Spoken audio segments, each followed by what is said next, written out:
بسم اللہ الحمدللہ والصلاة والسلام علی رسول اللہ۔ آؤ قرآن و نماز سمجھیں آسان طریقے سے 3 منٹ سیریز میں سبق نمبر 50A۔ اس میں ہم ریویژن کریں گے ان سارے اسباق کا جو اب تک ہم نے سیکھا۔ سبق نمبر 1A سے 49A تک ہم نے کیا سیکھا؟ نماز میں پڑھے جانے والے ہر لفظ کے معنی سیکھے اور اس کے ساتھ ساتھ اس کی سادہ شرح اور بنیادی پیغام بھی۔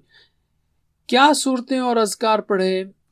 الفاتحہ، اذان اور اقامت اور رکوع و سجود کی تسبیحات، سبحان ربی العظیم، سمع اللہ لمن حمدہ، ربنا لک الحمد، سبحان ربی الاعلی، التحیات، اللہم صلی علی محمد، اور دعائیں ربنا آتنا اللہم اعنی۔ 3 صورتیں، الاخلاص، الفلق، الناس۔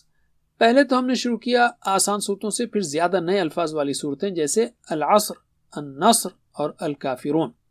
اس کے بعد عام پیغامات والی آیتیں اور احادیث پڑھیں آخری اسباق میں۔ مثلا قرآن کے نزول کا مقصد ہے تدبر و تذکر، قرآن آسان ہے، یسرنا القرآن جیسے اللہ نے فرمایا، اور قرآن کا سیکھنا بہترین کام ہے، خیرکم من تعلم القرآن وعلمہ، اور صرف اللہ کے لیے قرآن پڑھنا ہے کیونکہ انما الاعمال بالنیات، اور ہمیشہ اللہ سے دعا مانگتے رہنا ہے رب زدنی علما، اور قلم کاپی دیگر چیزوں کا استعمال کرنا ہے کیونکہ اللہ نے فرمایا الذی علم بالقلم، اور اللہ کی خاطر آگے بڑھنا ہے کیوں کہ اللہ فرماتا ہے ایکم احسن عملا، کون تم میں سے بہتر ہے عمل میں۔ اس کے علاوہ ہم نے قرآن کو اپنی زندگی میں لانے سے متعلق فارمولے کے بارے میں بھی بات کی کہ قرآن کے ساتھ کیسا تعامل کیا جائے۔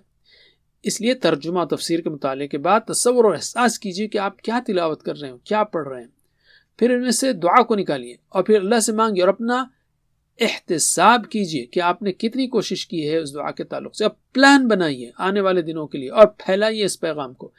اس کورس کے دوسرے حصے 1B سے 49B تک آپ نے عربی کی بنیادی گرامر کو TPI کے ساتھ سادہ اور آسان انداز میں سیکھا۔ الحمدللہ A اور B کو ملا کر ہم نے تقریباً 200 الفاظ سیکھے جو قرآن میں 41,000 بار آئے ہیں، قرآن کے تقریباً 50% الفاظ یا تقریباً ہر سطر کے آدھے الفاظ۔ تو اب اس کورس کا اعادہ ضرور کیجیے تاکہ آپ قرآن شروع کرنے کے لیے بالکل تیار رہیں۔ کورس 1 آؤ قرآن نماز سمجھیں آسان طریقے سے کے 3 منٹ کے ویڈیوز کے 50 اور 50 کلپس کو آپ نے سیکھ لیا۔ ماشاءاللہ یہ اللہ کی خاص مدد اور اس کا فضل ہے، اس لیے اب رکنا نہیں ہے۔ اب ہم قرآن شروع کریں گے۔ علم و ہدایت کی دعا کرتے رہیے۔ اگر آپ اللہ کی جانب چل کر جائیں گے تو اللہ تعالیٰ آپ کے پاس دوڑ کر آئے گا۔ انشاءاللہ آئندہ کورس میں ہم سورۃ البقرہ سیکھیں گے۔ ہماری 3 منٹ کی سیریز جاری رہے گی انشاءاللہ۔ پھر آئندہ کورس میں آپ سے ملاقات ہوگی انشاءاللہ۔ جزاکم اللہ خیر، والسلام علیکم ورحمۃ اللہ وبرکاتہ۔